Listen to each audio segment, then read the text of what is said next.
Quelque chose que je comprends pas, c'est que là, on parle de 14 000 victimes donc entre 2007 et 2014, et dans le Vidal, qui est un peu la Bible que consultent les médecins et même certains particuliers pour voir à quoi correspond un médicament, en 2007, il y a marqué: si une grossesse est envisagée, toutes les mesures seront mises en œuvre pour envisager le recours à d'autres thérapeutiques. On est en 2007, le Vidal dit c'est dangereux pour les femmes enceintes, et on a plus de 14 000 cas entre 2007 et 2014.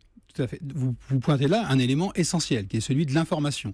Ce que je disais, c'est que depuis très longtemps, dans le document... Qui a fauté là? Ce sont les médecins, c'est vous qui n'avez pas été assez vigilants. Qui a fauté?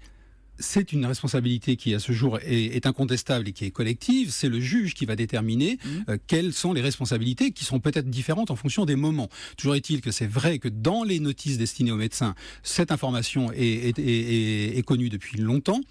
Elle l'est depuis plus récemment visable pour les patientes, dans les notices destinées aux patients. Et ça, c'est un sujet parce que moi, je crois que la prévention, elle naît du dialogue entre les médecins et les patients. Et il faut que les patients soient aussi informés. Il y a quelque chose à faire, quelque chose à resserrer. Absolument. Et entre autres, ce qu'on fait aujourd'hui, c'est-à-dire qu'il faut qu'il y ait une diffusion générale pour qu'il puisse y avoir un vrai dialogue entre les patients et les médecins sur ce sujet-là. Dominique Martin, est-ce qu'on est face à un scandale sanitaire de type Mediator?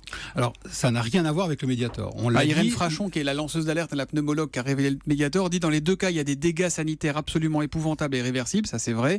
Et elle dénonce le silence du laboratoire, des autorités de santé, des médecins, du monde médical dans sa globalité, qui connaissaient les risques du médicament pour l'enfant chez la femme enceinte et qui se sont tus. Alors, trois choses. D'abord, on l'a dit, la dépakine est un médicament essentiel. Ça n'était pas le cas du Mediator. Premier point. Deuxième point, le Mediator, c'est un problème franco-français. Là, on est sur un sujet qui est européen et mondial. On en parle beaucoup en France parce qu'on est très actif, mais c'est pas un problème qui est uniquement un sujet qui est uniquement français.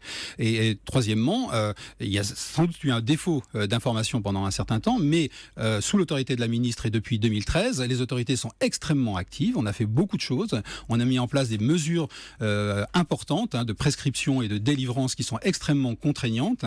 Et moi, ma préoccupation aujourd'hui, qui est ma préoccupation majeure, c'est que ces mesures, elles, soient entendues, notamment par les prescripteurs, et qu'elles soient mises en œuvre de façon à réduire au maximum le risque lié à ce médicament.